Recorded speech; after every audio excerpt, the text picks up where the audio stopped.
bem fraquinha, acho que logo...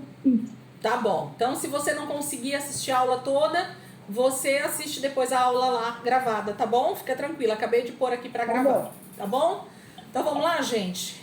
Nós vamos começar... Elis, Oi? eu tô ouvindo, mas eu tô dirigindo, por isso que eu fechei a câmera, tá? Tá bom. Aí, chegando em casa, você se ajeita lá e aí você abre. Tá bom, querida. Fica tranquila, a gente sabe que você ia estar no trânsito aí. Vamos pôr um pano de fundo, então, pra gente poder começar aqui. Então, o que eu quero falar já com vocês de antemão? O livro de Gênesis, né, que é o início de todas as coisas. A gente precisa entender que há uma continuidade, né, daquilo que Deus já começou a fazer e que agora ele vai dar continuidade nisso a partir do livro de Êxodo, né? A partir desse início dessa história do povo ali já no Egito, que foi como o texto acabou lá em Gênesis, ok? Então a gente começa com um Deus criando tudo perfeito. Eu fiz um cronograma aqui, então se vocês me verem olhando para baixo é porque eu escrevi algumas coisas aqui, tá? Então Deus cria tudo perfeito e quando ele cria numa lógica, que essa lógica ela vai andar com a gente durante toda a Bíblia, tá? Então Deus cria essa lógica entre céus e terra. Então o primeiro versículo bíblico diz: e Deus criou, no princípio criou Deus os céus e a terra. Gênesis 1:1. Então Deus cria primeiro os céus e depois a terra. Então essa é uma explicação que a gente tem lá no curso de Gênesis, para você entender o que isso significa, o que isso quer dizer, né? Por que Deus faz dessa forma? Por que o texto bíblico está escrito: no princípio criou Deus os céus e a terra? Por que não está escrito assim: no princípio criou Deus a terra e o céu? Ok? Então existe uma lógica já espiritual aí, em que Deus cria os céus e depois a terra. Então eu costumo dizer que isso tem a ver com reino espiritual e reino natural. Então a gente tem a criação primeiro das coisas espirituais, para depois as coisas físicas, o natural, aquilo que a gente consegue ver. Então aquilo que a gente não vê com os nossos olhos naturais foram criados primeiro. Deus criou, no princípio criou Deus os céus e a terra, tá? Isso tem a ver com reino espiritual e reino físico, reino natural. Então Deus começa dessa forma, ele começa a sua criação, ele começa o seu plano de criação através desse versículo 1, ok? Mas nós temos um incidente aí que acontece no meio do caminho e que a gente também explicou isso de forma bem clara lá no estudo de Gênesis, que é a queda de Lúcifer, né? A queda de Satanás, a queda do inimigo de Deus. Satanás se rebela lá nos céus, ainda como um anjo querubim, a palavra de Deus diz, e ele simplesmente é lançado dos céus para a terra, ok? Então, infelizmente, um dos anjos cria a primeira e grande rebelião, ok? Nos céus, no reino espiritual, lá onde eles estavam, e Satanás junta, né? Pega a terça parte dos anjos, ele consegue ludibriar a terça parte dos anjos, e esses anjos todos juntos se rebelam contra Deus e são expulsos da presença de Deus, ok? Eles são lançados para fora do céu. Eu queria inclusive pegar esse texto e ler com vocês. Eu não sei se lá no livro de Gênesis a gente leu, mas eu queria aproveitar aqui para que eu consiga então explicar o que acontece em seguida. Primeiro texto, abre comigo lá, deixa marcado o Êxodo aí, que a gente vai voltar nele. Mas eu queria que vocês pegassem Isaías 14, versículo 12. Isaías 14, versículo 12. Vamos pegar lá, que a gente vai entender essa queda, né, de Satanás, essa queda do diabo. E como isso aconteceu e o que a Bíblia diz sobre isso, tá? Isaías 14, versículo 12 ao 17. Quem já ouviu, né, eu explicar sobre isso, vai só completar agora. Quem nunca ouviu vai aproveitar para aprender sobre isso. Então, Isaías capítulo 14, versículo 12 a 17. Fala sobre a queda de Lúcifer. Satanás é expulso, né, do céu, desse reino espiritual. Abriram? Isaías 14, versículo 12 diz assim: como você caiu dos céus, ó estrela da manhã, filho da alvorada. Só lembrando, gente, sempre a minha versão aqui de estudo é a Bíblia que eu mais uso, é a NVI, tá? Então, se você tá com a NVI, a leitura vai estar igual. Se você tá com uma outra tradução da Bíblia aí, a NAA, a NVT, a ACF, a RA, né? Todas RC, não tem problema. Às vezes muda um pouquinho a tradução, mas segue aí que você consegue acompanhar a leitura, tá bom? De novo, como você caiu dos céus, ó estrela da manhã, filho da alvorada. Como foi atirado à terra, você que derrubava as nações. Você que dizia no seu coração, subirei aos céus, erguerei o meu trono acima das estrelas de Deus. Eu me assentarei no monte da Assembleia, no ponto mais elevado do Monte Santo. Subirei mais alto que as mais altas nuvens, serei como o Altíssimo. Mas as profundezas do Sheol, você será levado, irá ao fundo do abismo. Os que olham para você admiram-se da sua situação e a seu respeito ponderam. É esse o homem que fazia tremer a terra, abalava os reinos, fez do mundo um deserto, conquistou cidades e não deixou que os seus prisioneiros voltassem para casa? Então, esse é o texto de Isaías, tá? Por que a gente percebe que Isaías está falando sobre um homem? Porque, na verdade, isso está falando de um contexto realmente humano. Isaías está profetizando sobre um período ali onde realmente esses reinos se levantaram contra Israel. Esse é o contexto lá de Isaías 14, tá? Quando a gente chegar lá no livro de Isaías, vocês vão ver que tremendo. Mas o texto está falando sobre Satanás e a sua expulsão dos céus. Por quê? Porque ele foi o primeiro a fazer isso. E ele então é esse, ó estrela da manhã, filho da alvorada. Então tá falando dessa expulsão, de que ele foi lançado, né? Ele desejava subir o mais alto das nuvens, estar assentado no lugar do Altíssimo, no lugar de Deus, mas Deus o precipitou, né, para a terra, Deus o lançou para a terra. Outro texto, corre lá comigo, Ezequiel 28, versículo 13. Ezequiel 28, versículo 13. É outro texto que também fala sobre essa queda, né? Ezequiel 28, versículo 13. Ezequiel 28, versículo 13, e nós vamos até o versículo 18, que eu acho que é o término, tá? Mas é do 13 ao 18. Ezequiel 28, 13 diz assim: Você estava no Éden, no jardim de Deus. Todas as pedras preciosas o enfeitavam: sárdio, topázio e diamante, berilo, ônix e jaspe, safira, carbúnculo e esmeralda. Seus engastes e guarnições eram feitos de ouro. Tudo foi preparado no dia em que você foi criado. Você foi ungido como um querubim guardião, pois para isso eu o designei. Você estava no Monte Santo de Deus e caminhava entre as pedras fulgurantes. Você era inculpável em seus caminhos, desde o dia em que foi criado, até que se achou maldade em você. Por meio do seu amplo comércio, você encheu-se de violência e pecou. Por isso eu lancei humilhado para longe do monte de Deus, e o expulsei, ó querubim guardião, do meio das pedras fulgurantes. Seu coração tornou-se orgulhoso por causa da sua beleza, e você corrompeu a sua sabedoria por causa do seu esplendor. Por isso eu o atirei à terra, fiz de você um espetáculo para os reis. Por meio dos seus muitos pecados e do seu comércio desonesto, você profanou os seus santuários.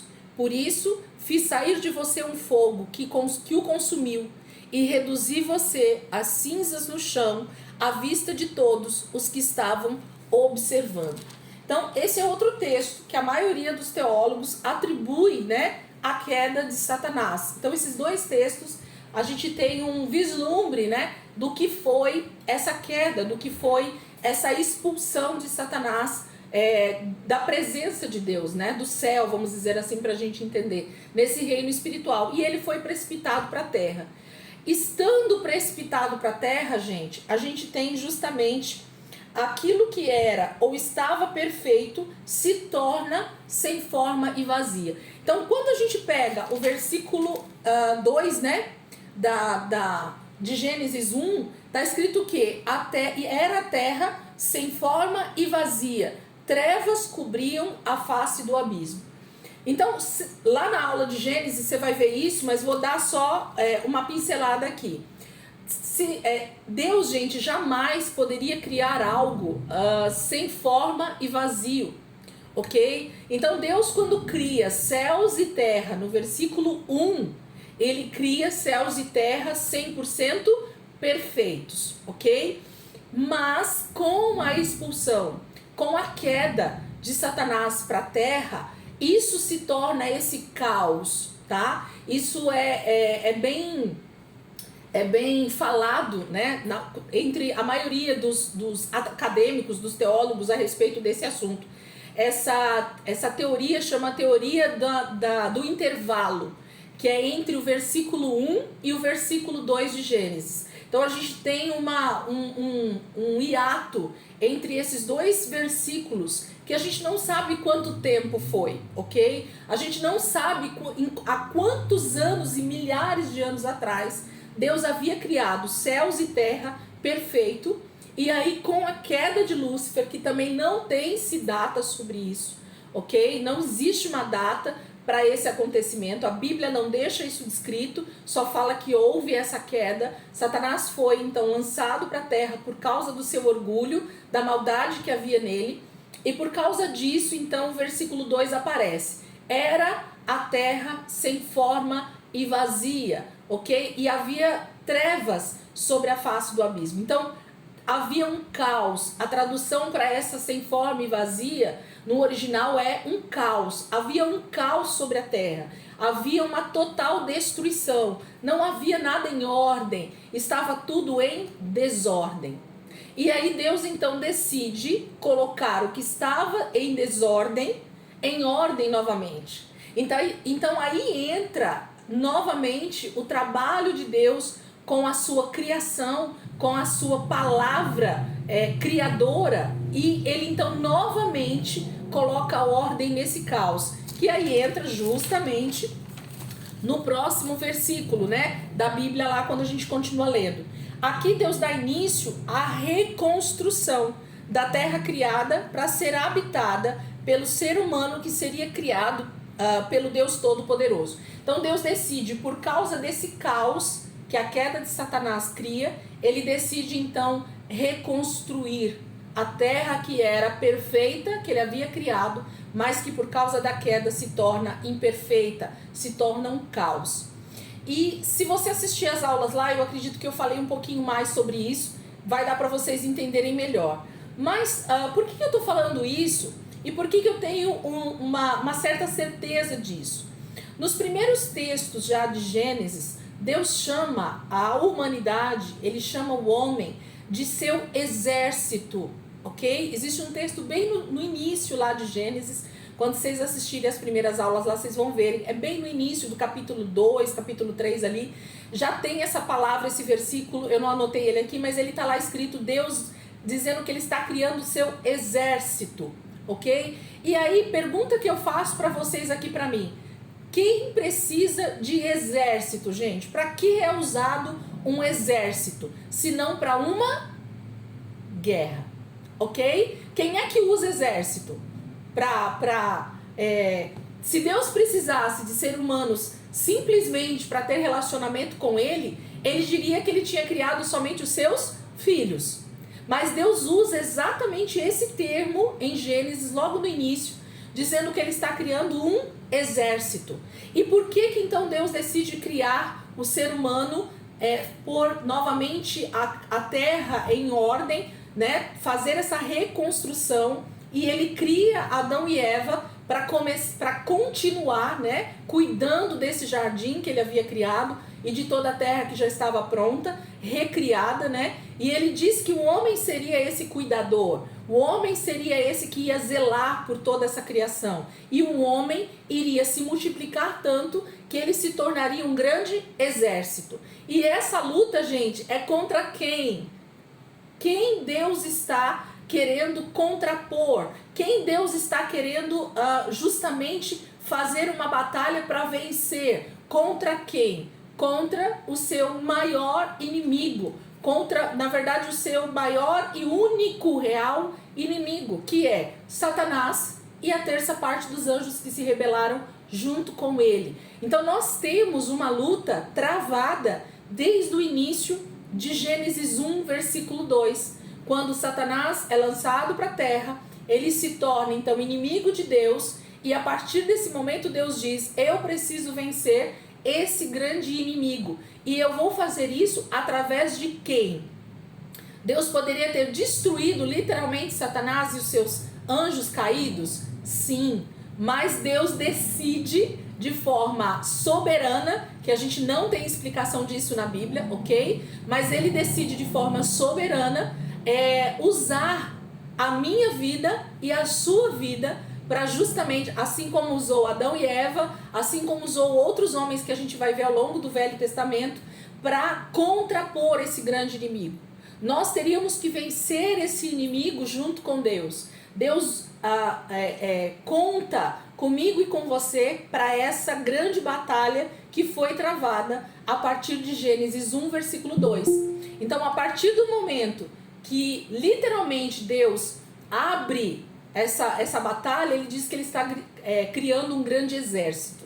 E não sei se você assim tem uma ideia geral da Bíblia, mas principalmente no Velho Testamento, gente, o que mais a gente vê dentro do Velho Testamento se não guerras? Vocês concordam comigo?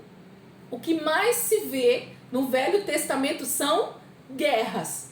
Será que Deus está falando alguma coisa conosco através disso? Sim, né? Então a gente vai ver isso com todas as letras a partir aqui, inclusive, do livro de Gênesis, de Êxodo. A gente já viu um pouquinho disso no livro de Gênesis, mas isso se intensifica a partir agora de Êxodo. A gente vai entender isso. Quando o Senhor então cria o homem, Adão, né? Que na verdade é Adam, né? No hebraico, que significa humanidade. Ele não dá o nome para Adão de Adão. Eu também explico isso lá, se vocês puderem assistir, vocês vão ver. O nome Adão é a tradução para o português, tá, gente? O nome original ali no hebraico que Deus dá para o homem quando ele cria, ele dá o nome de Adam no hebraico, que significa humanidade, tá bom? Então Adão não tinha o nome de Adão dado por Deus. Significa Adam, que é humanidade. Quando Deus cria esse homem, ele diz assim: a obediência era a exigência principal de um pai para com os seus filhos. Todo mundo aqui, ou a grande maioria, é pai e mãe, não é isso?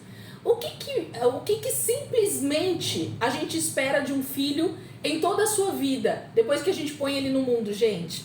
A gente espera que ele seja uma pessoa rica? A gente espera que ele seja um bem-sucedido empresário? A gente espera que esse filho tenha, sei lá, muitos bens, muitas riquezas? A gente espera que esse filho fale 4 línguas, seja um poliglota? A gente espera essas coisas de um filho quando ele nasce? Não. A gente espera que ele seja obediente. Esse é o principal pré-requisito de um pai e de uma mãe, né? Quando um filho nasce. Por quê? Porque a gente sabe que se esse filho for obediente a tudo que a gente diz, porque a gente é mais experiente, porque a gente já viveu mais tempo, porque a gente sabe do futuro, não sabe? Quando a gente já é maduro, a gente já não sabe o que essa criança vai passar, e por isso que a gente diz: meu filho, não faça isso, meu filho, não faça aquilo, olha, meu filho, não ande por esse caminho. Então, a grande exigência de um pai e de uma mãe para com o filho é obediência. Se o filho for obediente, todo o restante da vida dele vai ser um desenvolvimento natural. A gente quer que ele estude, a gente quer que ele seja assim bem sucedido, a gente quer que ele tenha uma carreira profissional legal, a gente quer tudo isso, mas não é o primordial, não é o que realmente um pai e uma mãe deseja de um filho, e sim obediência. E com Deus, a gente já percebe no primeiro capítulo da Bíblia, quando Deus cria Adão e Eva, né? Quando ele cria esse casal e ele dá uma única ordem para esse casal, ele está dizendo com todas as letras, e em letras bem garrafais, bem grande: eu preciso que vocês me obedeçam. Então, obediência, gente, é talvez o pré-requisito, ou é a única e total exigência do nosso Pai, do nosso Deus. Então, se você olhar para toda a Bíblia, de Gênesis a Apocalipse, nós vamos ver um Deus dizendo para nós uma única palavra. Qual é essa palavra? Se você pudesse escrever aí no início da sua Bíblia, se você pudesse escrever bem grande no início do seu livro, do seu caderno de estudos aí, eu diria para você escrever bem grande, fazer um desenho bem lindo, quem sabe fazer aí desenhos com letras: obediência.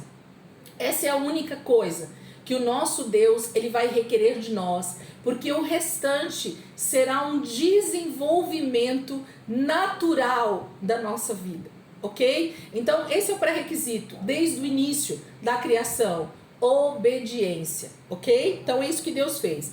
Mas, como nós acabamos de falar, nós temos um inimigo de Deus e que se tornou também nosso inimigo em contrapartida, não foi isso? Se Satanás se tornou inimigo de Deus, odeia essa questão de obediência, automaticamente, quando o nosso Pai decide criar seres humanos, a sua imagem e a sua semelhança, inclusive, porque Satanás e os seus anjos, eles não são a imagem e semelhança de Deus, eles são seres espirituais, eles são seres criados por Deus, assim como todos os outros anjos, assim como todas as outras criaturas celestiais, ok? Então, Deus faz agora seres humanos e ele diz: façamos o homem a nossa imagem e a nossa semelhança. Então agora esse ser que Deus está criando não é mais somente uma criatura, assim como todos os outros animais, assim como todo o restante da natureza, assim como tudo que Deus está criando, sol, lua, estrelas, tudo que Deus está criando ali em Gênesis 1 é uma criação de Deus, ok? Reflete a grandeza e o poder de Deus. Mas o ser humano, Deus diz que ele está fazendo a sua imagem e a sua semelhança. Então, se Deus tem um inimigo, Deus agora cria seres iguaizinhos a ele. Nós também falamos bastante sobre isso nas primeiras aulas de Gênesis. Eu diria para você assistir, para você entender um pouco melhor isso. E aí Deus diz assim: agora esses seres iguaizinhos a mim estão agora na terra, que eu estou reconstruindo, colocando ordem naquilo que ficou uma desordem por causa do meu grande inimigo. E eu estou pedindo para esses filhos serem obedientes a mim, e debaixo dessa obediência, esses meus filhos, que agora vão crescer muito, vão se multiplicar, vão se tornar uma grande população na terra, eles vão conseguir vencer esse meu inimigo junto comigo. Estão comigo até aqui? Estão entendendo o que eu estou querendo dizer? Tá fácil aí? Tá fluindo? O que eu estou dizendo está fazendo sentido aí na cabeça de vocês? Tá. Então, agora nós temos um inimigo e ele entra em ação novamente, não é isso? E leva o ser humano a desejar também ser como Deus. Isso também tá lá na aula, gente. Tô dando aqui o pano de fundo pra gente entrar, para vocês verem como realmente o livro de Gênesis, ele é totalmente completo a respeito de tudo que Deus vai fazer a partir de Êxodo. Então, o ser humano, ele é levado a pensar. Quando Satanás fala com Eva, ali no jardim, ele tenta colocar na mente da mulher, leiam lá, estudem lá junto comigo no vídeo que vocês vão ver. Ele tenta pôr na mente da mulher de que a mulher, a partir do momento que ela então comer daquele fruto que Deus disse que não era para comer, o que aquilo vai fazer é que o ser humano, Adão e Eva, seriam igual a Deus. E a pergunta que eu faço aqui de novo para vocês pensarem junto comigo é: o ser humano já não era a imagem e semelhança de Deus, gente? Quando Deus criou, ele não era a imagem e semelhança de Deus? Então, como é que Satanás, mais uma vez, tentando justamente argumentar, tentando fazer o ser humano justamente desobedecer a Deus, que era a única regra, ele diz para Eva, falando no ouvido dela, de que ela deveria comer o fruto para ser igual a Deus. Gente, a estratégia do diabo nunca mudou desde o Éden, ok? A estratégia do diabo para nos fazer desobedecer a Deus continua sendo a mesma. Qual, Elisângela? Dizer para o ser humano que ele é autônomo de Deus. Dizer para o ser humano que ele pode viver na ausência de Deus. De que o homem pode ser bem-sucedido sem Deus. E isso é a maior mentira que o diabo poderia falar para o ser humano. E no momento que eu acredito nessa mentira, que ele é o pai da mentira, no momento que eu acredito nessa mentira é onde eu entro nessa vereda, nesse caminho que é a desobediência. Porque se eu paro de ser dependente de Deus, desse pai, automaticamente eu entro num caminho sem volta, muitas vezes, mas de total independência e de total desobediência. Então, a estratégia não mudou, tá? Ela continua, inclusive, a mesma no século XXI e foi ao longo desses quase 6.000 anos em que a humanidade existe, a mesma mentira que o diabo contou no jardim para Eva, de que se ela desobedecesse, comesse aquele fruto, ela seria igual a Deus, sendo que ela já era igual a Deus, e eu explico isso bem explicadinho lá na aula, continua sendo a mesma, e nós continuamos acreditando nessa mentira do diabo, de que nós podemos ser independentes de Deus, de que nós podemos viver uma vida independente desse Deus, de que nós não precisamos de Deus para ser feliz, de que nós não precisamos de Deus para ser bem-sucedidos na nossa vida, de que andar sem esse pai é uma possibilidade para o ser humano, quando a gente sabe que não é. Bom, nós temos então essa mentira sendo contada. Aqui no Éden, Satanás é só uma serpente. Então lá no início de Gênesis, nós temos Satanás aparecendo como uma simples serpente, a palavra de Deus diz, né? Mas quando a gente chegar lá no final de Apocalipse, e quem já passou comigo pelo estudo de escatologia, sabe que em Apocalipse Satanás é o que, gente? É um grande dragão com muitas cabeças. Então essa cobra, essa serpente cresceu, ok? E ela cresceu com o quê? Eu coloquei aqui, e é isso que nós vamos começar a entender a partir de Êxodo, inclusive. Essa serpente, ela começou a crescer a partir do momento que ela começou a ser alimentada. Como é que se alimenta Satanás e os seus demônios, gente? Através de adoração. Quando nós passamos a adorar a outros deuses e que nós sabemos que por trás desses outros deuses existem demônios atuando, e eu não estou falando de imagem simplesmente, mas vocês sabem que a adoração é muito mais amplo, né? É muito mais do que simplesmente uma imagem ali na nossa frente, ok? Quando eu deixo de adorar exclusivamente a Deus e passo a adorar outras coisas que estão no lugar de Deus, eu estou alimentando Satanás e os seus anjos. Tendo em vista, vou abrir um parênteses aqui para vocês começarem a pensar sobre isso. Nós vamos ver muito isso a partir de Êxodo.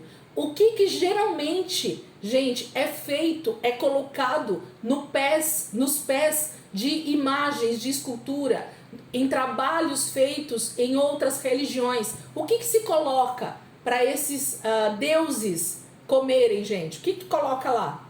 Inclusive comida, fruta, todo tipo de alimento. Vocês já perceberam que oferendas é comida, na maioria das vezes? E por que então deuses, né, precisam de comida se eles são de barro, se eles são de ferro, se eles são de ouro, de bronze, de madeira? Por que será, hein? De onde vem essa questão de se colocar oferendas para deuses através de comida? Vamos começar a pensar e a gente vai começar a entender um pouquinho sobre isso a partir de Êxodo, ok? Então, Satanás está sendo alimentado pela humanidade caída, pelos desobedientes. Então, quando eu deixo de adorar a Deus e passo a adorar, a desobedecer a Deus, e através disso eu já estou adorando Satanás, com a desobediência, eu estou alimentando essa serpente, que durante esses quase 6.000 anos já se tornou vai se tornar, né, no final de todas as coisas, um grande dragão. Tudo tem uma simbologia, gente, sim, mas o que eu estou mostrando para vocês é que esse animal cresceu muito. Então isso quer dizer que a adoração a ele também cresceu muito desde o Éden, ok? É isso que Deus está mostrando para nós. Ao longo de Gênesis, Deus mostra a sua graça e misericórdia. A gente viu isso durante muitas das aulas que a gente teve dentro do livro de Êxodo, de Gênesis. A gente percebe a graça de Deus, a gente percebe a misericórdia de Deus para com a humanidade, porque senão, a partir do momento em que Adão e Eva pecaram e depois começa a desencadear grandes outros pecados, a morte de Abel através de Caim, depois a desobediência deles através de Babel, e aí vai se desenvolvendo, vem o dilúvio, sim, o juízo de Deus, mas Deus opera graça através da vida de Noé e dos seus filhos. Então ali a gente vê graça, salvação, misericórdia, e aí Deus começa a desenvolver uma nova humanidade a partir de Noé, e isso se chama graça. Isso se chama misericórdia para com a humanidade, ok? E então a gente vê todo o desenvolvimento da humanidade ali também dentro do livro de Gênesis. Deus começa com a graça e a misericórdia, começando a mostrar como seria a obra de redenção da humanidade. Então, ali em Gênesis, a partir justamente do dilúvio, Deus dá uma centelha, né, de vislumbre para nós do que seria a redenção, do que seria essa grande salvação através de Jesus, que ele já tinha esse plano muito bem arquitetado. Deus já conhecia o fim desde o começo, ok? Então Deus já tinha Cristo para morrer por nós, e ele começa em Gênesis nos mostrando um pouquinho do que seria essa redenção. Nosso último personagem nessa história de Gênesis, qual é o último personagem que aparece lá em Gênesis, gente? Quem é o último personagem dentro do livro de Gênesis? Quem é? É José? José. Quem falou? Quem falou? Eu não vi. Eu, Ariana. Isso mesmo. Então, o último personagem que aparece no livro de Gênesis é José. E quem é José, gente? Na tipologia. Quem é José no plano de Deus? O que José representa para nós ali em Gênesis? Quem ele está representando? O que Deus está mostrando através da vida de José ali no livro de Gênesis? Quem quer responder aí? Jesus? Jesus, ele é a tipologia de Jesus. Exatamente. Deus já está mostrando através de José a grande redenção, um plano de salvação através de alguém manso e humilde, de alguém que perdoa os seus próprios irmãos, de alguém que está pronto a se sacrificar em favor da salvação de muitos. Não é isso? José vai para o Egito, sofre tudo o que ele sofreu para que a humanidade não fosse destruída pela grande fome que viria. Então, tá tudo lá dentro do livro de Gênesis, e a gente já estudou, e vocês podem ir lá que tá recheado de coisa boa para vocês entenderem no estudo de Gênesis. Então, nosso último personagem é José, e ele é um tipo de Cristo, tá? É um tipo. O que é uma tipologia?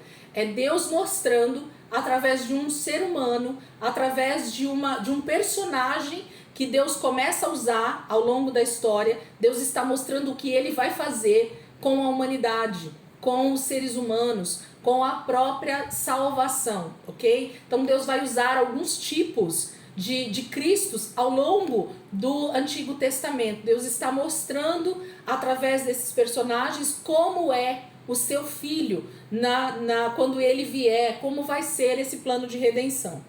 E o último versículo de Gênesis é justamente esse Cristo, esse tipo, né, de Cristo morto no Egito. José, vamos pegar lá? Abre aí, só vira uma página. Quem está com Êxodo aberto, vira uma página para trás, ou às vezes nem precisa virar a página, né? Pega o último versículo lá de Gênesis 50, versículo 26. Gênesis 50, versículo 26, para vocês não falarem que eu estou falando e não está na Bíblia. Gênesis 50, versículo 26. E aí a gente vai entender um pouquinho melhor. Diz assim, ó: morreu José com a idade de 110 anos e depois de embalsamado foi colocado num sarcófago no Egito. Então, gente, pensa comigo. Deus começa, é aqui que eu quero que vocês entendam para a gente dar andamento. Deus começa o livro de Gênesis com o versículo 1 dizendo: e Deus, o Deus Todo-Poderoso, cria céus e terra. Cria tudo perfeito. Cria tudo 100% maravilhoso. E esse mesmo livro, que ele começa com uma grande criação, com uma grande...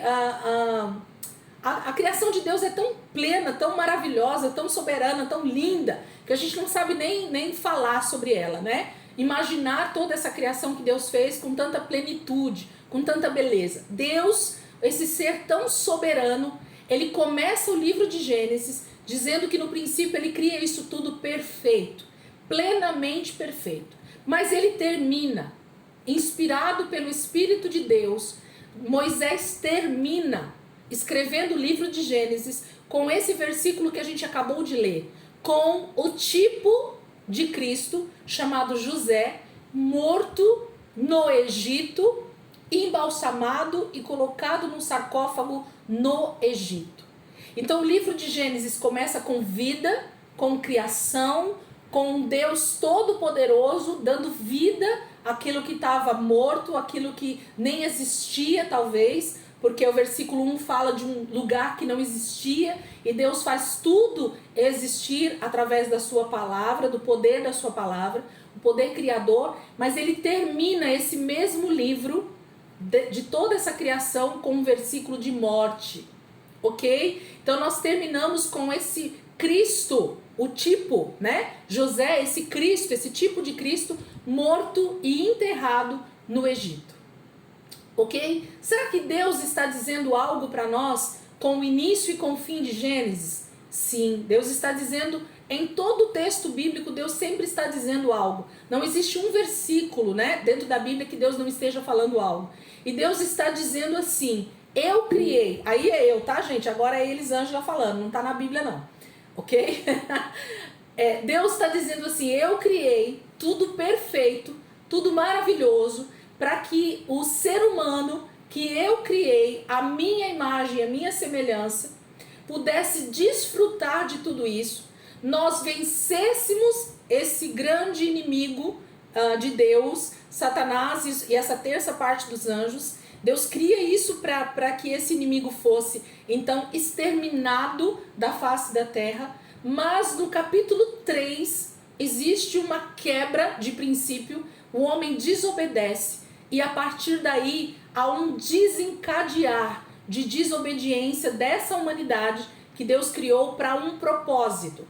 Qual era o propósito, gente, de Deus no início da criação? E aí eu queria pelo menos aí, vamos fechar e eu vou abrir porque vai quebrar. Ó, para quem não está acostumado, gente, Google Meet permite pra gente 1 hora de exibição sem corte, tá bom? Então a gente tem que fechar esse link e abrir um outro. Eu coloco um outro link em menos de 30 segundos lá no grupo e você clica de novo bem rapidinho e a gente já entra pra aula, tá? Então, ó, tá falando que tem 1 minuto só. Eu vou fechar literalmente essa aula e vocês voltam rapidinho através do outro link, tá bom? Certo?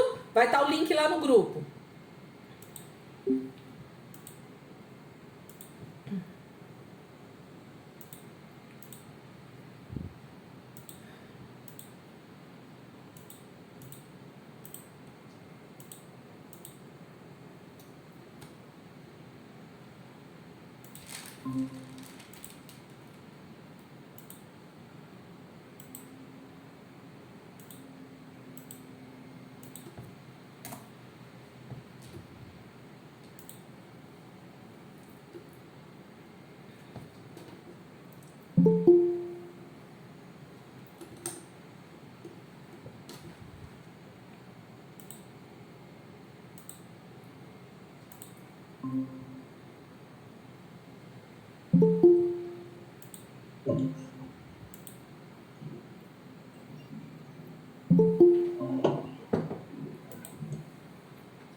não sei o número de pessoas que estavam, vocês lembram?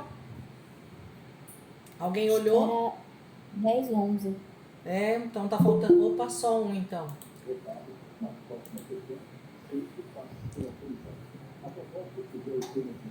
Vamos lá então. Gente, a pergunta que eu coloquei agora pra gente. Quem tá falando? Várias pessoas querem... Opa! Quem quer falar aí? Pode abrir. Aproveita. Abre aí o áudio. Daiane, pode falar. Não? Não? Alguém levantou a mãozinha aí pra falar? Não? Então vamos lá. Pergunta que eu quero dizer pra vocês é a seguinte: qual era o plano inicial e principal e único de Deus para o ser humano criado na Terra? Por favor, pelo menos 2 pessoas, 3 pessoas aí do estudo, abram, ou que, se quiser todo mundo abrir, por gentileza, vamos interagir para a gente poder entender e para eu ver se vocês estão entendendo.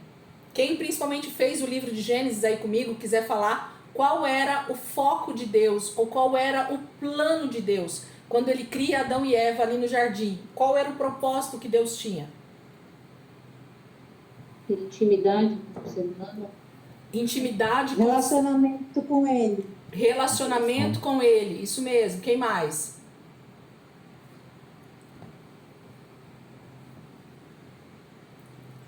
Adoração a Deus.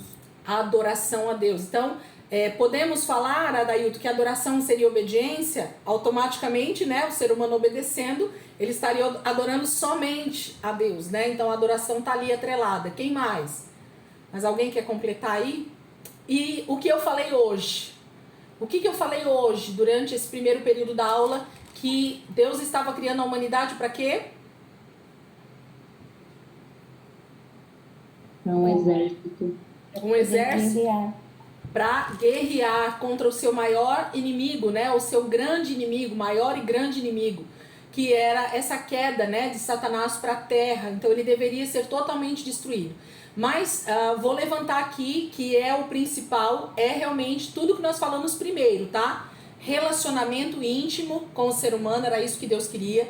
Por isso que ele vinha no jardim, na viração do dia, falar com Adão. Esse é o principal desejo de Deus comigo e com você. Relacionamento diário, falar conosco de forma quase que natural. Ser natural falar com Deus, ter intimidade com Deus. Esse é o principal. Automaticamente, se eu tenho esse relacionamento com Deus, se eu ouço o meu Pai, eu vou obedecê-lo. E através da obediência, então, entra no que o Adailto falou. Eu estou adorando a Deus, somente a Deus, através dessa obediência. E através disso, eu estou, então, incluído nesse grande exército que Deus está formando a partir ali do Éden para vencer o seu maior inimigo através de uma batalha espiritual que começou no Éden e só vai terminar no Armagedon com a volta de Jesus. Ok? Então nós estamos num período de grande guerra. Ok? Então desde o Éden, desde a queda, nós estamos numa grande guerra. Então quando a Bíblia mostra para nós tantas guerras, Deus está mostrando algo espiritual no reino físico. Deus está querendo comunicar algo conosco através da palavra de Deus. É isso que a gente precisa sempre estar muito atento, porque Deus vai estar sempre falando sobre isso, ok? Terminando então aqui o que eu escrevi para a gente começar dentro do livro lá. Então Deus vai dizer o seguinte: o nosso último personagem da história, José, ele é um tipo de Cristo. Ele é o último versículo de Gênesis e justamente esse Cristo está morto lá no Egito. Ele está com o povo dele, né, Jacó, com os seus filhos, né, dentro do Egito, literalmente. E nós vamos entender o que significa então esse Egito, esse faraó, essa morte do tipo de Cristo dentro ali do Egito, né, e continuar ali, inclusive. Então eles estão morando todos no Egito. E eles vão ser escravizados lá, não é isso? E eles serem escravizados no Egito, gente, era algo inusitado. Quem está comigo aí no início de Gênesis, nós falamos sobre isso. E eu quero que você abra comigo Gênesis 15, versículo 13, só para a gente relembrar essa profecia, de que esse povo não está lá no Egito à toa, esse povo não está lá no Egito por acaso, esse povo não está lá no Egito sem ser avisado, esse povo não está lá no Egito sem um propósito. Existe um propósito. Existe um propósito. Gênesis capítulo 15. Gênesis 15, versículo 13. Abriram aí? Gênesis capítulo 15, versículo 13. Gênesis 15, versículo 13. A gente falou bastante lá no estudo de Gênesis sobre esse texto também, quando a gente chegou nele, né? Então diz assim, ó, versículo 13. Então o Senhor lhe disse para Abraão, tá, gente? Para Abrão, na verdade. Saiba que os seus descendentes serão estrangeiros numa terra que não lhes pertencerá, onde também serão escravizados e oprimidos por quantos anos, gente? Tá aí na sua Bíblia? 400 anos. Nossa, que legal! Abrão não tinha nem tido Isaac, Deus não tinha nem trocado o nome dele ainda, ele não era o pai de uma grande nação ainda, ele nem tinha tido Isaac, ok? E o nosso Deus já estava profetizando, já estava alertando a Abrão do que seria a sua descendência, o que aconteceria com ela, para onde ela iria. Ele só não fala o nome aqui, né? Mas ele fala, eles vão estar numa terra estrangeira. A terra dos filhos de Abraão seria Canaã. Mas quando eles saem de Canaã, eles se tornam peregrinos numa terra estrangeira. E não só isso, mas Deus já diz que eles seriam o quê? Escravizados e oprimidos durante 400 anos. Deus está dizendo isso a Abrão muitos anos antes dele ter Isaac, de Isaac ter Jacó e Esaú, antes de Jacó ter os seus filhos. Gente, existe um hiato, um enorme tempo entre essa profecia e isso que nós vamos começar a estudar agora. Deus já havia alertado Abraão sobre os acontecimentos, ok? Vamos pegar um outro texto que também fala sobre isso, Atos. No Novo Testamento também alguém fala sobre isso. Atos, capítulo 7. Atos, capítulo 7, do versículo 1 ao versículo 7. Atos, capítulo 1. Atos, capítulo 7, perdão, versículo 1. Diz assim, ó. Abriram aí? Atos 7, versículo 1. É o discurso de Estevão. Estevão está diante dos seus acusadores e ele vai ser apedrejado no final desse discurso. Ele é o primeiro mártir, né, do Novo Testamento. E ele começa dizendo, capítulo 7, assim: Então, o sumo sacerdote perguntou a Estevão: são verdadeiras estas acusações? Estão te acusando aí de falar mal, né, de Moisés e da lei? É verdade essas acusações? Aí ele diz assim no versículo 2: a isso ele respondeu: irmãos e pais, ouçam-me. O Deus glorioso apareceu a Abraão, nosso pai, estando ele ainda na Mesopotâmia, quando ele estava lá em Ur dos Caldeus, antes de Deus chamar ele, né? Antes de morar em Harã, ele disse: saia da sua terra e do meio dos seus parentes e vá para a terra que eu lhe mostrarei. Então ele saiu da terra dos caldeus e se estabeleceu em Harã. Depois da morte de seu pai, Deus o trouxe a esta terra, onde vocês agora vivem. Deus não lhe deu nenhuma herança aqui, nem mesmo o espaço de um pé, mas lhe prometeu que ele e depois dele, seus descendentes possuiriam a terra, embora naquele tempo Abraão não tivesse filhos. Deus lhe falou dessa forma. Olha como Deus falou para Abraão, e quem está falando aqui, contando isso, é Estevão.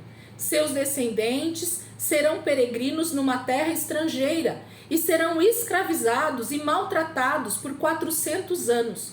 Mas eu castigarei a nação a quem servirão como escravos, e depois sairão dali e me adorarão neste lugar. E deu a Abraão a aliança da circuncisão. Gente, Estevão está relatando para o Sinédrio, para aqueles que estão acusando ele no tempo de Jesus aqui. Na verdade, Jesus já havia morrido e ressuscitado há algum tempo.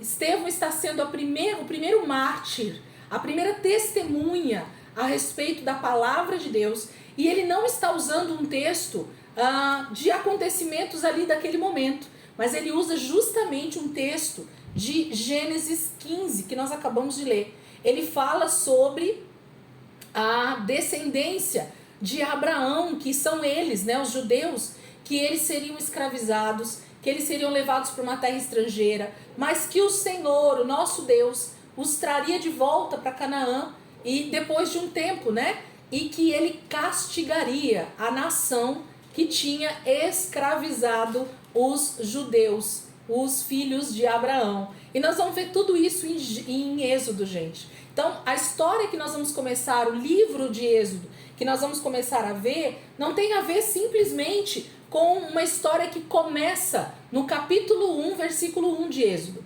Não, a história de Êxodo começa em Gênesis capítulo 15, quando Deus profetiza para Abrão, que não é ainda nem Abraão, sobre essa ida dos seus descendentes para o Egito, e que lá eles seriam escravizados por 400 anos. Se você ler o capítulo 15, vai lá nos estudos de Gênesis, você vai ver isso melhor, a gente vai explicar lá. Deus fala por que ele vai levar esse povo para o Egito, e até que tempo que Deus vai deixar eles lá, por que é 400 anos, e existe uma profecia então já sendo liberada através de Deus para Abraão a respeito de tudo isso que nós vamos começar a ver a partir de Êxodo, ok? Eu coloquei aqui pra gente, ó, Deus está mostrando como a humanidade estava escravizada nas mãos do seu maior adversário. Faraó, gente, para já começar, se você quiser anotar isso aí, Faraó é um tipo de Satanás, é um tipo de adversário de Deus, é um tipo de anticristo, e nós vamos falar sobre isso, tá? Agora nós já vamos falar sobre isso. Satanás, ele vai aparecer ao longo das escrituras, de Gênesis a Apocalipse, ele vai aparecer, deixa eu abrir aqui, tem alguém tentando entrar e eu não tinha visto. Bom, agora não dá para abrir. Satanás vai aparecer, gente, ao longo das escrituras, de Gênesis a Apocalipse, como esse grande inimigo de Deus, ok? Tentando, de alguma maneira, matar, de alguma maneira destruir o ser humano criado à imagem e semelhança de Deus. Se ele não consegue destruir Deus, então ele vai tentar destruir a criação, né? Aquilo que Deus fez à sua imagem e semelhança, que são seres humanos, ok? Então, Satanás, durante toda a história da humanidade, a partir do nascimento do primeiro homem na Terra, até o último dia, que é a grande guerra final contra Jesus, na volta de Cristo, ele vai tentar de alguma maneira destruir aquilo que Deus criou como sua imagem e sua semelhança. Esse é o grande intuito de Satanás. Mas não só isso. Existe uma profecia que também foi liberada em Gênesis 3. Vamos ver só essa profecia para a gente poder entender o que eu vou falar aqui agora, para quem está aqui comigo não ficar perdido. E você que já estudou isso comigo, vai só refletir junto e vai encaixando as peças aí. Gênesis 3, versículo 15 também. Gênesis 3, versículo 15.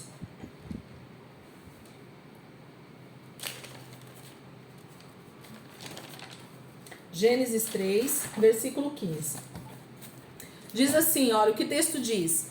É Deus trazendo juízo, tá? Sobre a mulher, sobre o homem e sobre o diabo, tá bom? Então esse é depois da queda, capítulo 3 fala sobre a queda, e Deus agora está liberando uma palavra de juízo. Olha o que Deus diz. porém inimizade entre você e a mulher. Ele está falando pro diabo, tá? Para a serpente. Porém inimizade entre você e a mulher, entre a sua descendência e o descendente dela. Este ferirá a sua cabeça e você lhe ferirá o calcanhar. Então, em Gênesis 3,15, Deus libera uma profecia até para o diabo. Até o diabo recebe uma profecia, gente. Aliás, em toda a escritura ele recebe várias profecias. Então, ele recebe uma profecia dizendo que Deus colocaria inimizade entre ele e a mulher. Seria da mulher que viria aquele que iria esmagar a cabeça da serpente, que iria destruir Satanás. Então, quando eu expliquei esse texto lá no estudo de Gênesis, eu ainda falei pra galera assim, e vou falar aqui pra vocês. Gente, contra quem Satanás vai lutar mais a partir do momento que ele recebe essa profecia, gente? Sobre o ser humano e mais precisamente sobre o homem. Se Deus vai trazer para a terra um homem que vai esmagar a cabeça da serpente, que vai destruir literalmente Satanás para sempre, contra quem Satanás vai lutar dia após dia a partir desse momento, gente? Ele vai querer saber quem é esse homem que vai nascer de uma mulher e que vai destruí-lo, que vai conseguir acabar com ele. Vocês acham que Satanás ia descansar a partir desse momento até descobrir quem era esse homem? Quem era esse filho de mulher, esse homem que nasceria de uma mulher e queria destruir ele, esmagar a cabeça dele? Jamais. Aqui começa uma caçada, literalmente, contra esse homem, contra esse menino, contra esse nascido de mulher que seria o responsável pelo extermínio, pela cabeça da serpente sendo esmagada. Então, Satanás não vai descansar até encontrar esse homem e tentar matá-lo, destruí-lo, para que ele não seja destruído. Então, o grande inimigo de Deus recebe uma palavra dizendo que ele seria destruído não pelo próprio Deus, literalmente, tá? Deus como Deus, porque Jesus é Deus, tá? Não confundam aqui, só entendam o que eu tô querendo dizer. Deus, com a sua total soberania e poder, ele podia simplesmente estalar os dedos e destruir o diabo e todos os seus anjos. Sim ou não? Como diz o povo aí. Sim, ok? Deus poderia fazer, mas ele decide não fazer dessa forma. Ele decide destruir Satanás e os seus anjos através dos seus filhos. Olha que responsabilidade eu e você temos em obedecer a esse pai e através dessa obediência nós vencermos a serpente. E ela já foi esmagada, a gente já sabe da história, graças a Deus nós estamos no século 21 e nós já vimos, né, a palavra de Deus já está nas nossas mãos, a profecia está completa nas nossas mãos, a Bíblia Sagrada, mas aqui em Gênesis 3, Moisés escrevendo isso, ele não sabia quem era esse homem nascido de mulher, ok? E todos os outros que escreveram a palavra de Deus até Cristo também não sabiam quem era, de quem Deus estava falando. Imaginava-se, mas não sabia e ele ainda não tinha vindo, até que Cristo veio, ok? Então essa profecia está liberada lá, ok? Então o diabo está agora com uma sentença liberada sobre ele a partir de Gênesis 3 e ele começa então uma caçada a esse menino que vai esmagar a cabeça dele, então ele precisa descobrir quem é esse menino para destruir esse menino, ok? Sim ou não? Esse homem, né? Esse menino, esse homem. E nós vamos começar a ver isso dentro de Êxodo. Eu coloquei aqui, gente, pra gente já começar a dar, então, esse arzinho de Êxodo. Vocês estão entendendo até aqui? Foi difícil? Foi fácil? Tá muito ruim o que eu tô falando? Tá fácil de entender? Se tiver difícil, vocês avisam aí, tá, gente? Então, Êxodo é o livro onde Deus vai nos mostrar de uma forma tipológica, através de uma tipologia, Deus vai nos mostrar dentro do livro de Êxodo como é que ele vai agir para acabar para destruir Satanás e os seus anjos. Olha que legal, gente, a gente já vai ver um quadro sendo pintado, Deus mostrando para nós essa história de redenção, essa história de salvação, essa história de extermínio do diabo e de seus anjos. É bacana, não é? Já começar a ver isso dentro de Êxodo, gente. Jesus, vai vir muito tempo lá na frente, mas Deus já estava profetizando e mostrando na história da humanidade como é que ele iria fazer isso na íntegra. Há um texto bíblico no Novo Testamento que diz assim, que a velha aliança, o Antigo Testamento é uma sombra de bens vindouros, né? Então, quando a gente tem uma sombra, a gente tem uma imagem que a gente não tem certeza de como ela é. E é isso que Deus está dizendo que o Antigo Testamento representa. Então, Êxodo também começa a ser esse livro. Então, vamos ver por que eu coloquei aqui uma frase e a gente vai entender isso ao longo do estudo. Êxodo, coloca aí se você quiser, é um tipo de Apocalipse. Êxodo é um tipo de Apocalipse, tá? Então ele começa, o livro de Êxodo, ele vai começar a mostrar para nós exatamente como vai acontecer no tempo do fim. Como é que vai ser essa redenção, como é que vai ser essa destruição do diabo e dos seus anjos. Então, Êxodo é um tipo de Apocalipse. Por que, Elisângela, que você está falando isso? Vamos ver alguns detalhes que a gente vai começar a ler lá. O povo escolhido, Israel, está escravo, sim ou não? Então, os filhos de Jacó, a família toda de Jacó não está lá no Egito? E agora eles vão ser escravizados? Então, o povo escolhido, o povo de Deus, né? O povo que Deus escolheu a partir de Abraão, a sua nação escolhida, Israel, ela está escravo no Egito. Então, se você quiser, anota isso, nós vamos entender melhor isso. Então, a primeira coisa que a gente vai começar a ver é que o povo escolhido, Israel, está no Egito escravo. Segunda coisa, se vocês começarem a ter dificuldade para anotar, gente, dá uma anotada mais ou menos e depois qualquer coisa volta no vídeo, tá bom? Para ver os detalhezinhos aí, para anotar, para não perder nada. O libertador virá em seu socorro. Qual é o foco, né, do livro de Êxodo? O início, principalmente, não está falando sobre Moisés, gente? Nós vamos ver isso, né? Moisés. Quem é Moisés? É um tipo de Cristo. É o primeiro libertador, né, vamos dizer assim, que a Bíblia chama de libertador do povo de Deus, do povo de Israel. Então, Moisés é esse libertador que está vindo, né, em socorro do povo de Deus, do povo do Senhor. Então, o libertador virá em seu socorro. E aí eu coloquei uma coisinha aqui, vocês vão entender depois que eu vou explicar bem. Na primeira fase, eu não falei que Êxodo é um tipo de Apocalipse?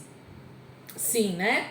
Se é um tipo de Apocalipse, então nós estamos falando já da segunda vinda de Jesus, não é isso? Apocalipse é a volta de Cristo.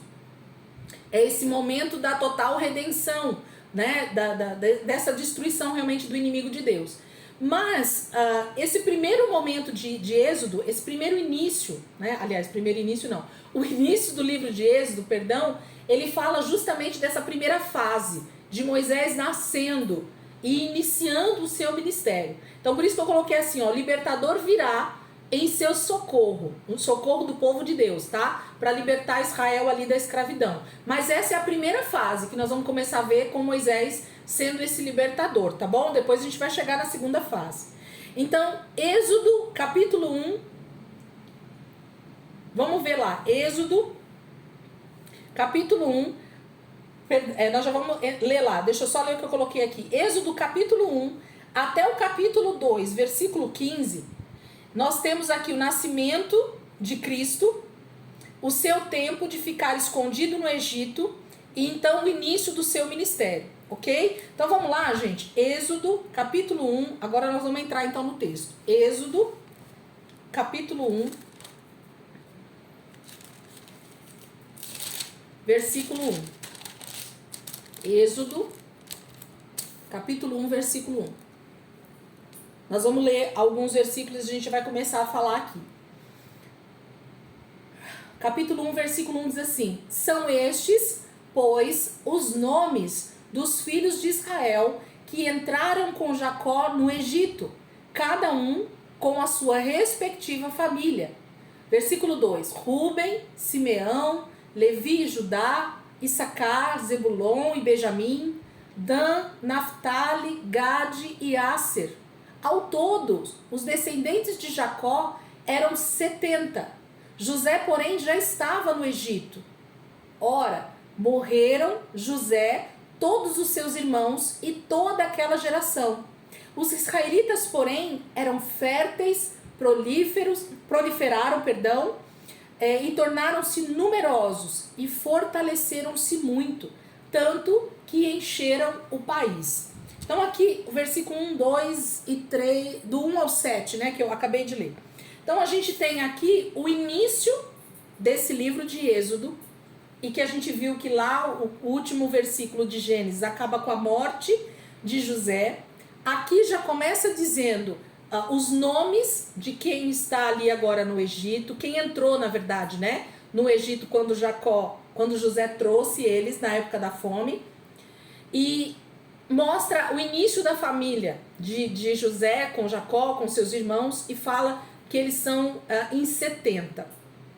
Existe um texto lá de Atos 7, 14, que vai falar sobre, lá onde a gente estava lendo lá do Estevão, ele fala de 75 pessoas, tá? Depois, se você quiser conferir, só anota aí Atos 7, versículo 14. Estevão, quando está falando sobre esse texto aqui, de Êxodo, ele fala que entraram no Egito 75 pessoas, tá? Mas como assim, Elisângela, 75, se o texto aqui de Êxodo fala de 70 no versículo 5, né? Ao todo, os descendentes de Jacó eram 70. Por quê? Quem veio de Canaã com o seu pai Jacó foram 70, tá? Foram os filhos de Jacó com as suas esposas, e lá em Gênesis a gente tem essa família toda, né, sendo levada para o Egito. Mas lá no Egito estavam quem aguardando seu pai Jacó e os seus irmãos? José, a sua esposa, que agora pertencia à família de Jacó, ok? As 12 tribos de Israel que a gente vai ver. Então, José já estava no Egito. Asenate, que é a esposa de Moisés, que é a esposa de José, perdão. Os seus 2 filhos, até anotei aqui, ok? Os seus 2 filhos e Jacó. Jacó não está sendo contado aqui como os 70, que é o pai de todos eles. Então, por isso que Estevão, lá em Atos 7,14, ele fala que foram 75 pessoas que entraram no Egito, que estavam no Egito no início, ok? Então, 70 mais esses 5 que eu acabei de falar aqui agora, dá um total de 75. Então, 75 pessoas são o início dessa população do povo de Jacó, do povo de Israel, no Egito, quando eles foram para lá na época da fome com José, ok? E aí o texto vai dizer que eles cresceram muito lá. Mas antes de eu falar sobre isso, eu quero dizer o significado desse livro que a gente vai começar. Lá em Gênesis eu falei para a galera que Gênesis, no original hebraico, é a palavra Bereshit, que significa princípio, né? No princípio é a palavra Bereshit no hebraico, ok? Então, o nome do primeiro livro da Bíblia não é Gênesis. Gênesis foi a tradução para o português, vamos dizer assim, tá bom? Foi uma tradução para que a gente entendesse do que aquele livro está falando. Mas no hebraico, o nome do primeiro livro da Bíblia é Bereshit, que significa no princípio.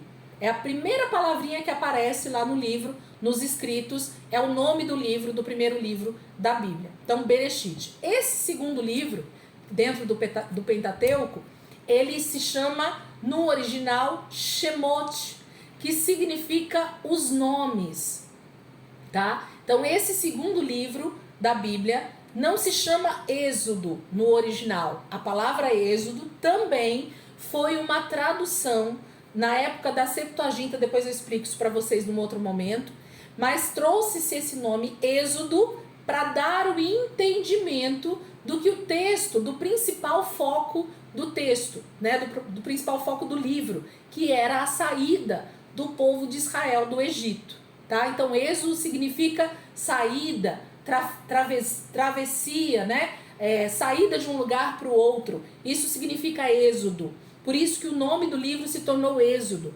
Mas o nome do livro no original hebraico é Shemot, que significa os nomes. E Deus vai falar sobre os nomes, então, dos filhos de Israel que estão lá no Egito e que vão ser libertos, tá? Então, esse livro ele vai falar sobre esses nomes, sobre essas identidades, tá? O livro significa identidade dessas pessoas. O nome da gente é a nossa identidade, não é? Quando alguém te pergunta qual o seu nome, a primeira coisa que você fala é o seu nome. Então, meu nome é Elisângela. Elisângela é a minha identidade. É como eu me chamo, é como as pessoas vão me chamar, é como eu vou ser conhecida quando alguém me chamar, ok? Então, o livro de Êxodo, ele vai falar sobre identidade desse povo de Israel que vai ser liberto. Então, é disso que o livro está falando. Esse livro também foi escrito por Moisés, assim como o livro de Gênesis. Êxodo também foi escrito por Moisés. Então, o início do livro de Êxodo, ele está acontecendo. Moisés ainda não é nascido, ok? No início do livro de Êxodo. E Moisés, então, vai contar isso muito tempo lá na frente. Que é justamente quando é que o livro de Êxodo vai ser escrito, gente? Assim como o livro de Gênesis, tá? Ele foi escrito no deserto, na época em que eles já estavam durante o período da caminhada dos 40 anos no deserto. É nesse período que Moisés vai escrever o Pentateuco, tá bom? Então, o livro não foi escrito quando as coisas estavam realmente acontecendo. Elas só vão ser escritas muito tempo lá na frente, quando Moisés e o povo de Israel já estão caminhando no deserto. O Senhor, então, inspira Moisés a começar a escrever os livros e deixar registrado tudo o que havia acontecido, então, tá bom? Então, é isso que está acontecendo no início desse livro. Então, o livro fala no primeiro versículo que os filhos de Israel, né, lá, ó, são estes, pois, os nomes dos filhos de Israel que entraram com Jacó no Egito, cada um com a sua respectiva família. Então, o Senhor está dizendo que são os filhos de Israel que estão ali no Egito agora, como eu acabei de falar lá em cima para vocês. O povo escolhido está na terra do Egito e sendo escravizado. Então, o povo escolhido é que está ali naquele lugar, naquele momento. E eles estão aonde, gente? No Egito. Nessa terra que a gente chama hoje de tipologia do quê? O que o Egito nos ensina, ou o que o Egito representa? Quem quer falar? Qual é a representação do Egito hoje para nós?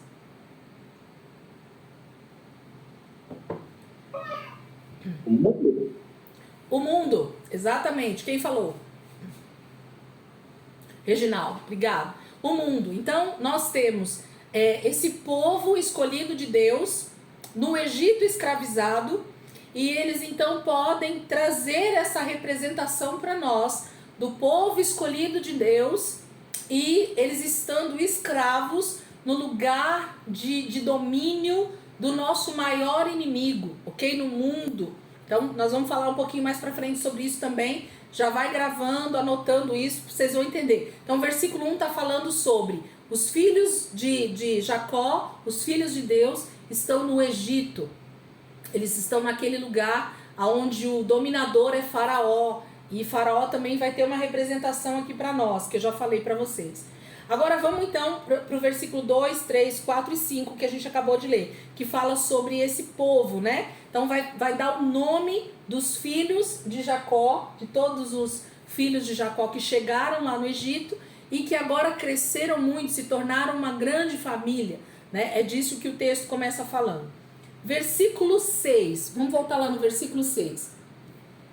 Ora, morreram José, todos os seus irmãos e toda aquela geração. Então, quem que já morreu nesse contexto do que a gente vai começar a ler aqui, gente? Já morreram José, porque ele morre lá no finalzinho já do livro de Gênesis, ok?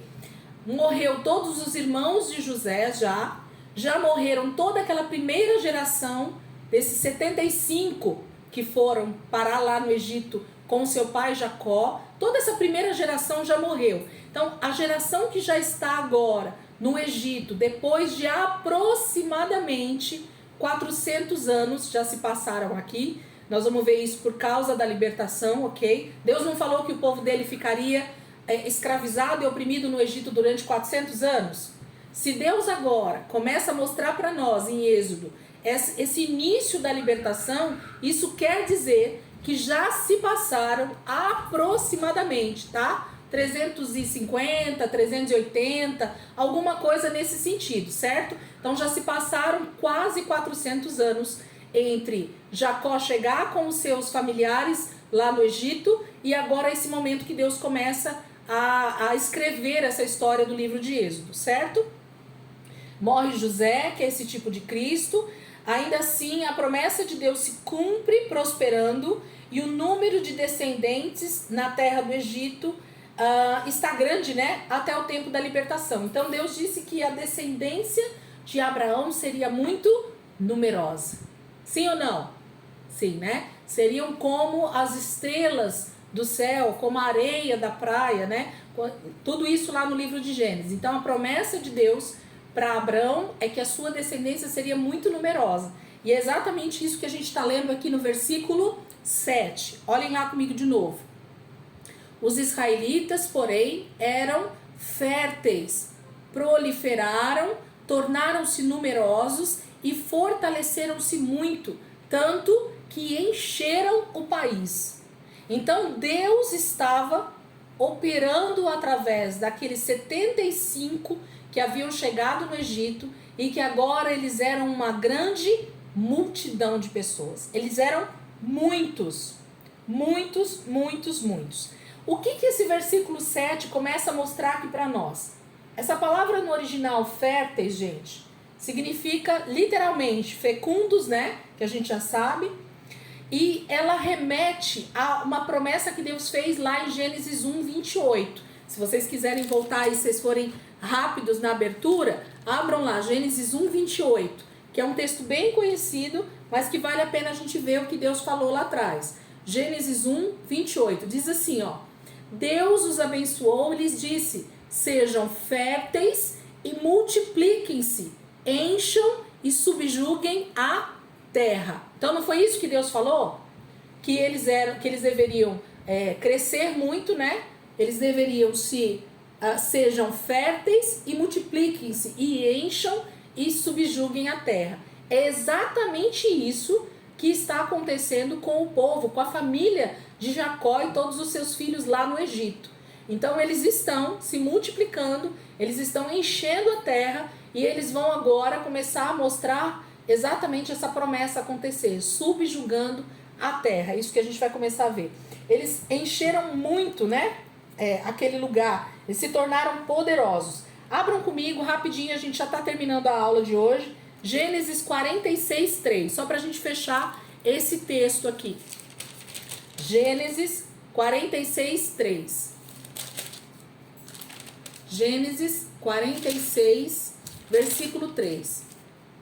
Olha o que Deus diz aqui em Gênesis 46, 3. Isso é para Jacó, tá? Eu sou Deus, o Deus de seu pai, disse ele, não tenha medo de descer ao Egito, porque lá farei de você uma grande nação.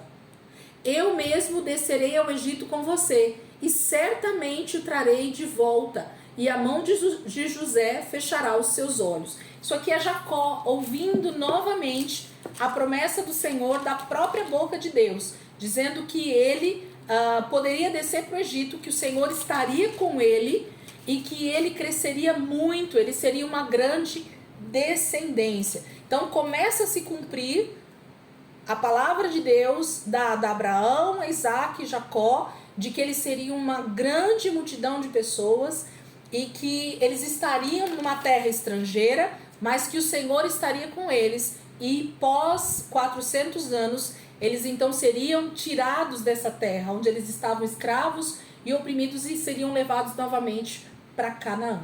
Amém, queridos? Então, nós vamos parar aqui, porque aí eu tenho bastante coisa para falar a respeito disso. Não vai dar tempo da gente falar hoje, então não vou continuar. E aí, semana que vem, a gente parte desse versículo 7 e segue entendendo um pouco do que Deus está fazendo.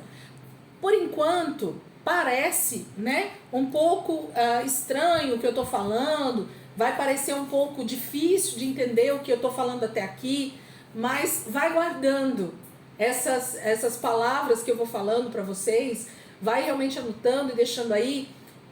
Algumas aulas, eu vou falar, sei lá, umas 3, 4 aulas, vocês vão começar a entender que tudo começa a fazer sentido dentro de um grande quebra-cabeça.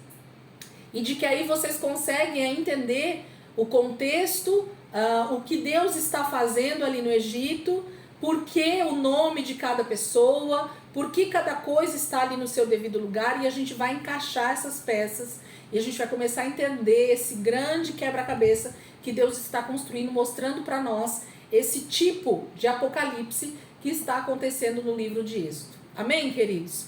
Então, vamos orar para a gente terminar. Alguém quer abrir o microfone aí e orar para nós, por nós, né?